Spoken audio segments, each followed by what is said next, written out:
Have you ever spent hours reading a textbook only to realize that you didn't remember anything you just read?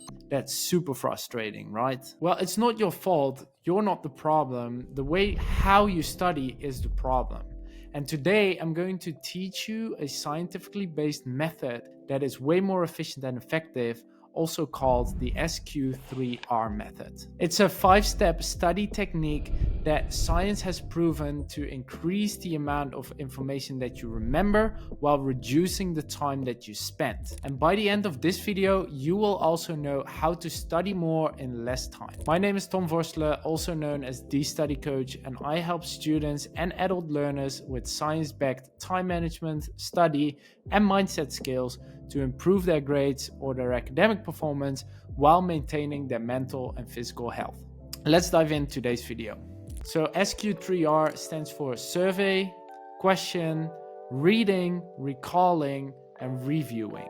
So this is not about just reading your study material. It's about reading in an efficient and effective way. And this method works because it matches how your brain likes to learn. And when you follow these 5 steps, your brain holds onto information much faster, but also a lot easier. Now, let's break down each step and how it works and why it works. The first step is survey, and I also like to call it skim and scan. This also starts both with an S. Now, most people open a textbook and they start reading every single word from start to finish. But here's the problem. This takes a lot of time and the information doesn't stick properly into your memory. So instead of reading that whole chapter first, we're going to skim through it first. So think of it as being a detective. You are looking for cues, or you're looking for the most important parts in this chapter. So here are some things that you want to keep an eye out. So you want to look at titles, subheadings, bullet points, lists, bold words, italic words, images, and maybe even summaries at the end of the chapter. You're trying to get a broader idea about what the chapter is going to cover before you are diving in. Now, why does this work? Often we call this the 80-20 rule. Science has found that most of the time, 20% of the content covers 80% of the most important information. So by surveying first, you already know what the most important information is going to be. You've filtered out the 20%. And this helps you to eventually have an idea of what you are going to focus on when you're going to read the text. So remember, don't dive in and start reading 100 pages. Survey, skim and scan first. Do yourself a favor. So the step number 2 is question. Before you start reading, you're going to ask yourself questions about the text. For example, what is this chapter about? What do I already know about this topic? But also, what do I want to learn?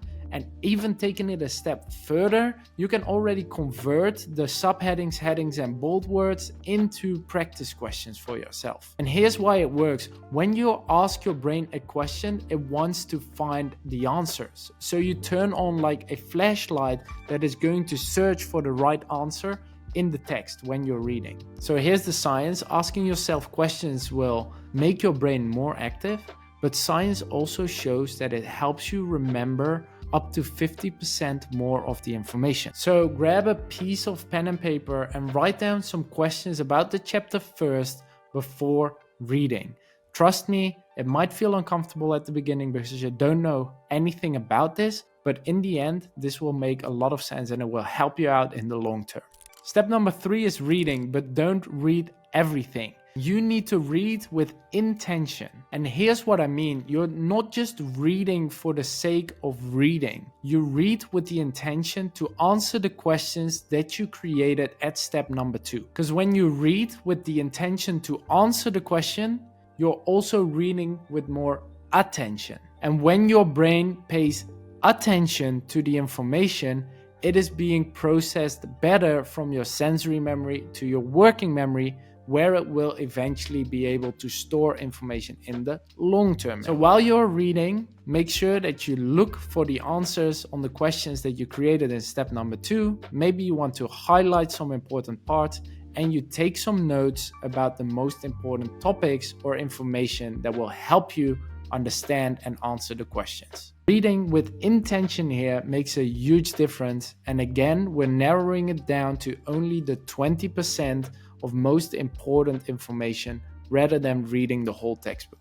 So step number 4 is actually reciting or recalling, and this is where true learning and the real magic is happening. After you read a section, you close the book and you try to recall the information that you just read in your own words, or even better, you try to answer the questions that you've created about the subheadings, bold words, italic words, or bullet points in your own words. You can do this in a few ways. A, you can try to answer the questions that you created in step number 2.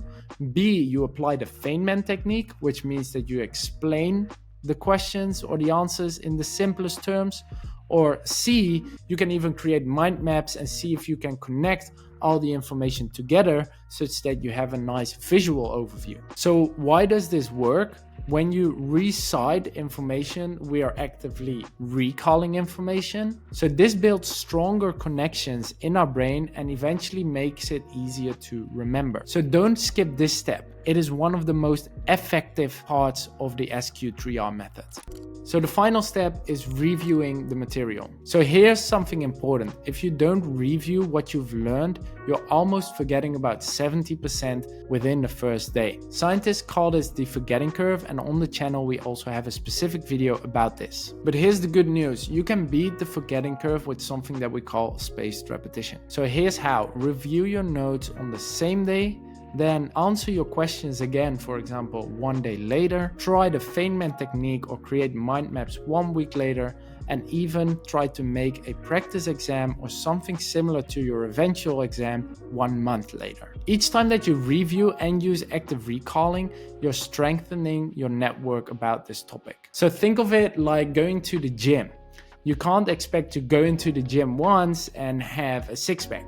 So you have to go on an occasional basis and do the same exercise to make sure that you strengthen the muscles. So now that you know the 5 steps, let's quickly recap what we talked about. Number 1 is that we survey the information. So instead of reading all your 100 pages from the front till the end, you're going to look for the most important topics first. Step number 2 is to ask yourself questions. What do you want to learn about this chapter? Step number 3, with the questions in mind, we're going to read with the intention to find the answer on these questions. Number 4 is that we're actively trying to recite and recall the information that we just studied, or we're trying to answer those questions. And step number 5 is that we review this information on a systematic basis, usually the same day, 1 day later, 1 week later, 4 weeks later. So these 5 steps are actually super simple, and they are so powerful. They are backed by science and they will work actually if you use them. So that's the SQ3R method. It's a way to study more in less time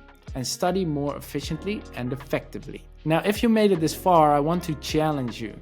Pick one chapter from something that you're learning, apply the SQ3R method, and send me a personal DM on Instagram with proof that you implemented this. After that, you can tell me how it went and if it worked for you. So subscribe for more learning tips, time management skills, or learning how to deal with procrastination. And if you like this, you might as well like my Instagram channel, which is called The Study Coach, where we share more free resources, free study guides, and we also have a learning community where we are actively helping and guiding students on a daily basis.